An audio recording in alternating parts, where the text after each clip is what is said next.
Friends, എല്ലാവർക്കും നമസ്കാരം. നമ്മുടെ ഇഷ്ട പരമ്പരയുടെ ഇന്നത്തെ പുതുപുത്തൻ വിശേഷങ്ങളിലേക്ക് ഏവർക്കും സ്വാഗതം. എല്ലാവർക്കും നല്ലൊരു ദിവസമാകട്ടെ എന്ന് ആശംസിച്ചുകൊണ്ട് തന്നെ നമുക്ക് വിശേഷങ്ങളിലേക്ക് കടക്കാട്ടോ. നമ്മുടെ അഞ്ജലിയുടെയും അർജുൻ്റെയും ജീവിതത്തിൽ എന്തൊക്കെയാണ് നടക്കാൻ പോകുന്നതെന്ന് നമുക്ക് നോക്കാട്ടോ. അങ്ങനെ കല്യാണമൊക്കെ കഴിഞ്ഞ് മധുവും കുഞ്ഞപ്പൻ ചേട്ടനും എല്ലാവരും കൂടി അഞ്ജലിയുടെ വീടിന്റെ മുറ്റത്തേക്ക് വരിക.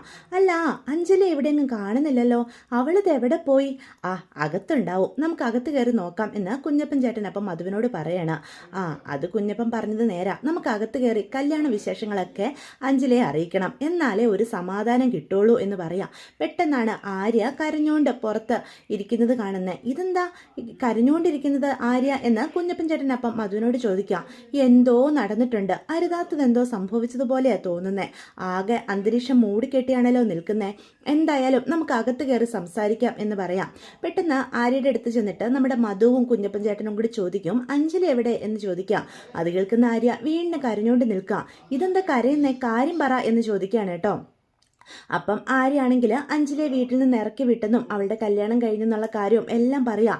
എന്തൊക്കെയാ ഈ പറയുന്നത്, അഞ്ജലിയെ ഇറക്കി വിടുവോ, അതും പെരുമഴയത്ത് എന്ന് ചോദിക്കാം. അപ്പം പെട്ടെന്ന് ഇന്ദ്ര അങ്ങോട്ട് ഇറങ്ങി വരിക. കള്ളക്കല്യാണം കഴിച്ച് അച്ഛനെയും അമ്മയും പറ്റിച്ചവളെയൊക്കെ പിന്നെ ഈ വീട്ടിൽ വെച്ച് പൊറപ്പിക്കാൻ പറ്റുമോ എന്ന് ചോദിക്കുകയാണ് കേട്ടോ.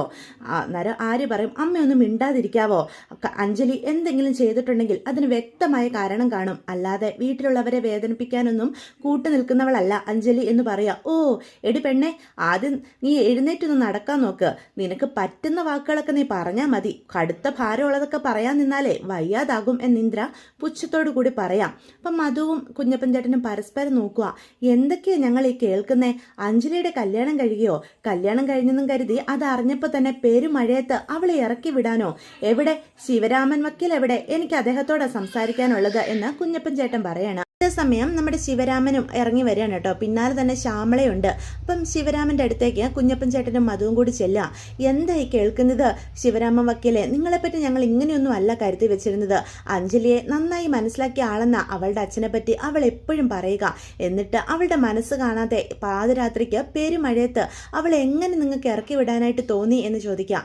അത് കേൾക്കുമ്പം ശിവരാമൻ വക്കീൽ തല കുനിച്ച് നിൽക്കുകയാണ്. അപ്പോൾ ഇന്ദ്ര പറയും, ഓ നിങ്ങളുടെ കൂട്ടുകാരി നല്ല കാര്യം ാണല്ലോ ഇവിടെ വന്നിരിക്കുന്നത്. കല്യാണവും കഴിഞ്ഞ്, അതും വെറും കല്യാണമാണോ, കള്ളക്കല്യാണം, എന്നിട്ട് അവളെ ഈ വീട്ടിലേക്ക് പിന്നെ ഞങ്ങൾ ആരതി ഒഴിഞ്ഞ് സ്വീകരിക്കണോ എന്ന് ചോദിക്കുക. ദേ ഇനി അഞ്ജലി കുഞ്ചലി എന്ന് പറഞ്ഞ ഒറ്റ ഒരെണ്ണം ഈ വീടിന്റെ പടി കയറി പോകരുത് എന്ന് പറയാം. അത് കേൾക്കുന്ന മധു പറയും, ദേ നിങ്ങളോട് എനിക്ക് കൂടുതൽ സംസാരിക്കാനൊന്നുമില്ല, അല്ലെങ്കിലും നിങ്ങളെ കാണാനുമല്ല ഞങ്ങളിങ്ങോട്ട് വന്നത്.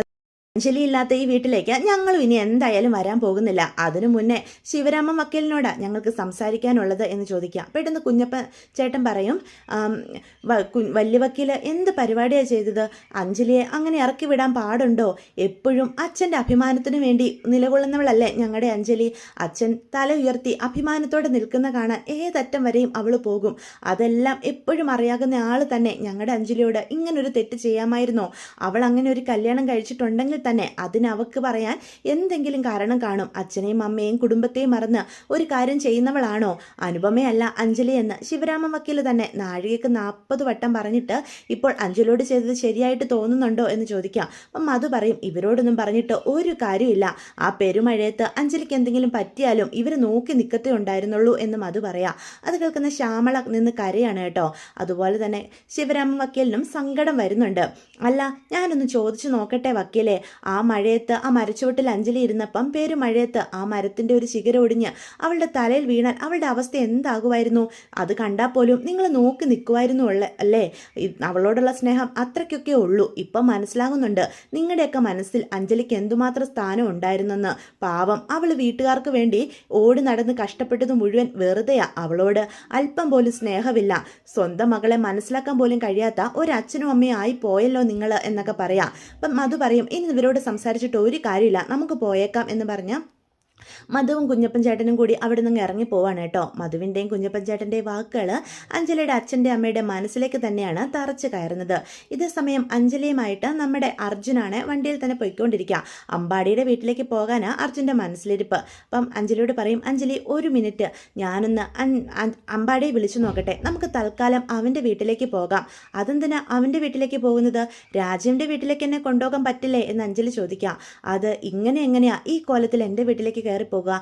നമുക്ക് തൽക്കാലം അമ്പാടിയുടെ വീട്ടിൽ പോയി ഡ്രസ്സൊക്കെ ചേഞ്ച് ചെയ്തതിന് ശേഷം എൻ്റെ വീട്ടിലേക്ക് പോകാം. അഞ്ജലി 1 മിനിറ്റ് ഈ വണ്ടിയിലിരിക്കുക, ഞാൻ അവനെ ഒന്ന് കോൾ ചെയ്യട്ടെ എന്ന് പറഞ്ഞ് ഫോണും എടുത്ത് പുറത്തേക്ക് പോവുക. ഈശ്വര, അഞ്ജലി രണ്ടും കൽപ്പിച്ച ഇവളെ ഞാൻ എങ്ങനെയാ ശംഖുചക്രത്തിലേക്ക് കൊണ്ടുപോകുക? ഒരിക്കലും ഞാൻ ആരാണെന്ന് അഞ്ജലി തിരിച്ചറിഞ്ഞാൽ എന്നോട് ക്ഷമിക്കത്തില്ല. ഞാൻ എന്താ ഇപ്പം ചെയ്യുക? ആകെ പ്രശ്നം ഗുരുതരമാവുകയാണല്ലോ. അമ്പാടിയെ വിളിച്ചു നോക്കാം, അവൻ എന്നെ സഹായിക്കാൻ സാധിച്ചേക്കും എന്ന് പറഞ്ഞ് അമ്പാടിയെ ഫോൺ വിളിക്കുക. അപ്പം തമിഴിലാണ് കേട്ടോ അതിൽ പറയുന്നത്. ഇതെന്താ, ഇവൻ ഈ കേരളത്തിലൊന്നും ഇല്ലേ? തമിഴ്നാട്ടിൽ ഇവൻ എവിടെ പോയതാ? ഫോൺ ഇട്ടെടുക്കുന്നുമില്ല. ഇവൻ ഇത് എവിടെ പോയി കിടക്കുക എന്നും പറഞ്ഞ് 2-3 തവണ ഫോൺ വിളിക്കും കേട്ടോ.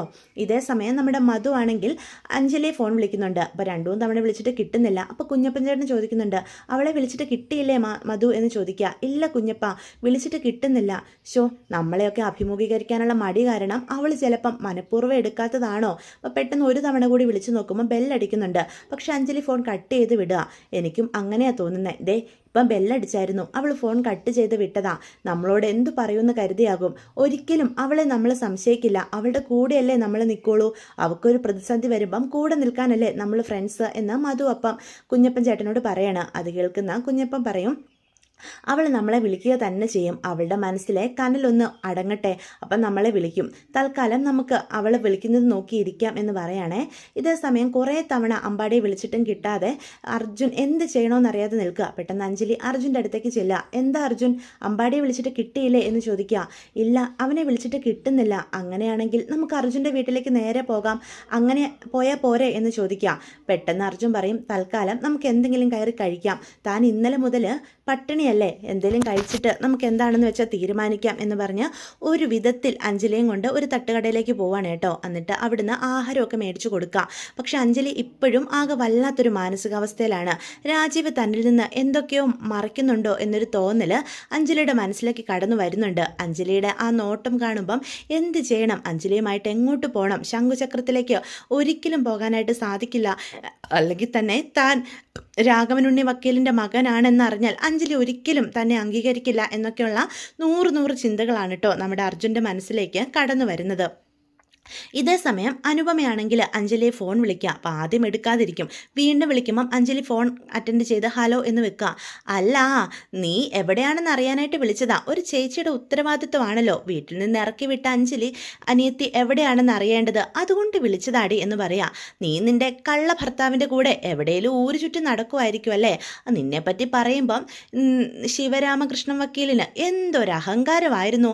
ഇനിയിപ്പം നിന്നെപ്പറ്റി തള്ളു ഞാൻ കേൾക്കേണ്ടി വരത്തില്ല ല്ലോ. എൻ്റെ അഞ്ജലി അങ്ങനെയാണ്, എൻ്റെ അഞ്ജലി ഇങ്ങനെയാണ്. അഞ്ജലിയെ കണ്ടുപിടിക്കാൻ എന്നോട് 1000 വട്ടമെങ്കിലും പറഞ്ഞിട്ടുണ്ടല്ലോ. അച്ഛൻ്റെ പുന്നാര മോള് അച്ഛൻ്റെ മർമ്മത്തിന് തന്നെ കൊടുത്തിട്ടല്ലേ വീട്ടിൽ നിന്ന് ഇറങ്ങിപ്പോകുന്നത്. എന്തായാലും അത് കലക്കി. എൻ്റെ അനിയത്തിക്ക് ഞാനേ വിവാഹമംഗളാശംസകൾ നേരാനായിട്ട് വിളിച്ചതാ എന്ന് പറയട്ടോ. പെട്ടെന്ന് അനുപമയുടെ വർത്താനം കേൾക്കുമ്പോൾ അഞ്ജലിക്ക് ദേഷ്യം വരും. അവൾ ഫോൺ കട്ട് ചെയ്യും. അപ്പം അഞ്ജലിയുടെ മുഖഭാവം കാണുന്ന അർജുൻ അടുത്ത് വന്ന് ചോദിക്കും, ആരാ അഞ്ജലി വിളിച്ചത്? അവളാ, എൻ്റെ ചേച്ചി അനുപമ. എനിക്ക് സംഭവിച്ച കാര്യങ്ങളൊക്കെ അവൾ കൃത്യമായിട്ട് അറിഞ്ഞിട്ടുണ്ട്. അത് അറിഞ്ഞിട്ട് എന്നെ ഒന്ന് കളിയാക്കണം, അതിനായിട്ട് വിളിച്ചതാ എന്ന് പറയാം. ഇതേ സമയം നമ്മുടെ അമ്പാടി പത്മയെ കാണാനായിട്ട് കോൺവെന്റിലേക്കാണ് കേട്ടോ പോയിരിക്കുന്നത്. അപ്പം പത്മയും അമ്പാടിയും തമ്മിൽ സംസാരിച്ചിരിക്കുക. സമയം നമ്മുടെ പത്മയും അമ്പാടിയും തമ്മിൽ സംസാരിച്ചുകൊണ്ടിരിക്കുക. തന്നെ കാണാൻ അമ്പാടി ചേട്ടൻ വന്നതിൽ പത്മയ്ക്ക് ഒരുപാട് സന്തോഷമുണ്ട്. വെള്ള പുതപ്പിച്ച തൻ്റെ ശരീരമാണെന്നും പറഞ്ഞു കൊണ്ടുവന്ന ആ ബോഡി കണ്ടപ്പോൾ ഈ ലോകം തന്നെ അവസാനിച്ചെന്നാ എനിക്ക് തോന്നിയത്. പത്മേ, താനില്ലാത്ത ഈ ലോകത്ത് ഒരു നിമിഷം പോലും ജീവിക്കേണ്ടെന്ന എൻ്റെ മനസാക്ഷി എന്നോട് പറഞ്ഞത്. അവനുള്ളത് കൊണ്ട് മാത്രമാണ് ഞാൻ ജീവിച്ചത് എന്ന് പറയാണ് കേട്ടോ. രാജീവ് അവനാ എനിക്ക് താങ്ങായത് എന്ന് പറയാം. അത് കേൾക്കുന്ന പത്മ ചിരിക്കും. അമ്പാടി ചേട്ടന് ഞാനും എപ്പോഴും ഓർക്കാറുണ്ടായിരുന്നു. എല്ലാം വിധിയ അമ്പാടി ചേട്ടാ, എൻ്റെ ആയുസ് തീർന്നിട്ടില്ല. അതുകൊണ്ടല്ലേ എല്ലാവരും മരിച്ചുവെന്ന് കരുതിയ ഞാൻ ഇന്നിപ്പം നിങ്ങളുടെയൊക്കെ മുന്നിൽ ജീവനോടെ എങ്ങനെ ഇരിക്കുന്നത് എന്ന് പറയാണ്. എന്തായാലും ഞാനിപ്പോൾ ഒരുപാട് സന്തോഷത്തിലാണ്. ഇവിടെ എനിക്ക് നല്ല സുരക്ഷിതത്വം ഉണ്ട് എന്ന് അമ്പാടിയോട് പത്മ പറയാണ്. പത്മ സന്തോഷമായിട്ട് ഇരുന്നാൽ മതി, എനിക്കത് മാത്രം കേട്ടാൽ മതി. താൻ തിരിച്ചു വന്നതേ ഈ അമ്പാടിക്ക് വേണ്ടിയാ. ഈ അമ്പാടിയുടെ പെണ്ണാ പത്മ. നമ്മൾ ഒരുമിച്ചൊരു ജീവിതം, അത് മാത്രമേ എൻ്റെ സ്വപ്നങ്ങളിൽ ഇപ്പോൾ ഉള്ളൂ എന്ന് പറയും. അത് കേൾക്കുമ്പോഴത്തേക്കും പത്മ പറയും, ദൈവത്തിൽ വിശ്വസിക്കുക അമ്പാടി ചേട്ടാ. ഞാൻ പഠിച്ചൊരു കാര്യമുണ്ട്, ദൈവമാ സ്നേഹം, സ്നേഹമാണ് ദൈവം. ആഹാ, താൻ വലിയ തത്വങ്ങളൊക്കെ പറയാൻ പഠിച്ചല്ലോ. ഇവിടെ കോൺവെന്റിലെ സിസ്റ്റർമാരോടൊപ്പം അല്ലേ ഞാൻ ജീവിക്കുന്നത്. അവർ വചനങ്ങളൊക്കെ വായിക്കുന്നത് ഞാൻ ശ്രദ്ധയോടെ കേട്ടു നിൽക്കും. അങ്ങനെ അറിഞ്ഞതാ എന്ന് പറയാണ്. അതെന്തായാലും നന്നായി. കുറച്ച് ദൈവഭക്തിയൊക്കെ ഉള്ളതേ നമ്മുടെ ഈ അവസ്ഥയ്ക്ക് എന്തായാലും നന്നായിട്ടുണ്ട് എന്ന് പറയാണ് കേട്ടോ. അങ്ങനെ അവർ തമ്മിൽ സംസാരിച്ചുകൊണ്ടിരിക്കുമ്പം പെട്ടെന്ന് അവിടുന്ന് മദർ ഇറങ്ങി വരിക. ഇതാണല്ലേ പത്മയുടെ അമ്പാടി ചേട്ടൻ എന്ന് ചോദിക്കുക. അപ്പം തന്നെ പറ്റി പറഞ്ഞിട്ടുണ്ടോ എന്നുള്ള രീതിയിൽ പത്മയെ അമ്പാടി നോക്കുകയാണ്. പിന്നെ അമ്പാടി ചേട്ടനെ പറ്റിയും എല്ലാവരെയും പറ്റിയും എപ്പോഴും പത്മ പറയാറുണ്ട് എന്ന് പറയാം. അപ്പോൾ പത്മ നാണിച്ച് അമ്പാടിയെ നോക്കുക, ഒന്ന് പോ എന്നുള്ള രീതിയിൽ. ഇതേ സമയം അമ്പാടി പറയും, പത്മയെ ഒന്ന് കാണണമെന്ന് എൻ്റെ മനസ്സിൽ ഒരുപാട് ആഗ്രഹം ഉണ്ടായിരുന്നു. ആരോടും പറയാതെയാ ഞാൻ വന്നിട്ടുള്ളത്. എൻ്റെ ഫ്രണ്ട് പോലും അറിഞ്ഞിട്ടില്ല ഇവളെ കാണാൻ ഞാൻ ഇങ്ങോട്ട് വന്ന കാര്യം. എന്തായാലും ഞാൻ ഇറങ്ങട്ടെ എന്ന് പറഞ്ഞ് അവരോട് യാത്ര ചോദിച്ച് നമ്മുടെ അമ്പാടി വളരെ സന്തോഷത്തോടു കൂടി തിരികെ നാട്ടിലേക്ക് പോകാനായിട്ട് ഒരുങ്ങാണ് കേട്ടോ. ഇതേ സമയം കുറേ സമയം നമ്മുടെ അമ്പാടിയെ വിളിച്ചിട്ട് കിട്ടാതെ എന്ത് ചെയ്യണം, മുന്നോട്ട് എന്ത് കാണിക്കണം എന്നറിയാതെ നമ്മുടെ അർജുനാണെങ്കിൽ ടെൻഷൻ അടിച്ച് നിൽക്കുക. അപ്പോൾ അർജുൻ്റെ മുഖഭാവമൊക്കെ കാണുന്ന അഞ്ജലി ചോദിക്കും, എന്തായാലും പ്രശ്നമുണ്ടോ രാജീവ്? നമ്മൾ നേരെ പോകുന്നത് തൻ്റെ വീട്ടിലോട്ടല്ലേ എന്ന് ചോദിക്കാം. എടോ, ഈ കോലത്തിൽ നമുക്ക് പോകാൻ പറ്റില്ലല്ലോ, താനൊന്ന് സമാധാനപ്പെട്. അമ്പാടിയെ വിളിച്ചിട്ട് കിട്ടുന്നില്ല. അവനുണ്ടായിരുന്നെങ്കിൽ നമുക്ക് അവൻ്റെ വീട്ടിൽ പോയി ഒന്ന് ഫ്രഷ് ആയതിനൊക്കെ ശേഷം സാവകാശം എൻ്റെ വീട്ടിലേക്ക് തന്നെ ഞാൻ കൊണ്ടുപോയേനെ. ഇപ്പം തൽക്കാലം നമുക്ക് ഒന്ന് ഫ്രഷ് ആവണം, അതിനുള്ള എന്തെങ്കിലും അറേഞ്ച്മെൻറ്റ്സ് ഞാൻ ചെയ്യാം എന്ന് പറയാം. ദേ രാജീവെ, ഇനിയും നമുക്ക് ഇതിങ്ങനെ മറച്ചു പിടിക്കാൻ സാധിക്കില്ല. തൻ്റെ വീട്ടിലേക്ക് എന്നെ കൊണ്ടുപോയേ പറ്റൂ എന്ന് വാശിയോടുകൂടി നമ്മുടെ അഞ്ജലി പറയണം കേട്ടോ. ആകെ പ്രതിസന്ധിയിലായ രീതിയിൽ അർജുനും നിൽക്കുക.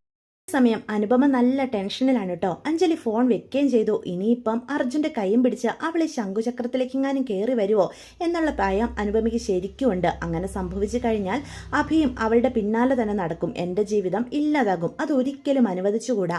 ഈ അനുപമ കഷ്ടപ്പെട്ട് നേടിയെടുത്തത് ഈ ജീവിതം ഒരിക്കലും നഷ്ടപ്പെടുത്താൻ ഞാൻ സമ്മതിച്ചു കൊടുക്കില്ല. അതിനുവേണ്ടി അവളെ കൊല്ലണമെങ്കിൽ അതും ഞാൻ ചെയ്യും. അവളെ മാത്രമല്ല അർജുനെയും അവനെയും തീർക്കും ഞാൻ എന്ന് വാശിയോടുകൂടി പറഞ്ഞുകൊണ്ട് നിൽക്കുകയാണ് കേട്ടോ. അങ്ങനെ നമ്മുടെ അർജുനെയും അഞ്ജലിയും അവസാനിപ്പിക്കാൻ എന്നൊരു തീരുമാനത്തിൽ എത്തിച്ചേർന്നിരിക്കുകയാണ് അനുപമ. ഇതൊക്കെയാണ് ഇന്നത്തെ വിശേഷങ്ങൾ. വീഡിയോ ഇഷ്ടപ്പെടുവാണെങ്കിൽ ചാനൽ സബ്സ്ക്രൈബ് ചെയ്ത് ഒന്ന് സപ്പോർട്ട് ചെയ്യണേ. നിങ്ങളുടെ അഭിപ്രായങ്ങൾ കമൻസ് വഴി എന്നെ അറിയിക്കാനും മറക്കരുത്.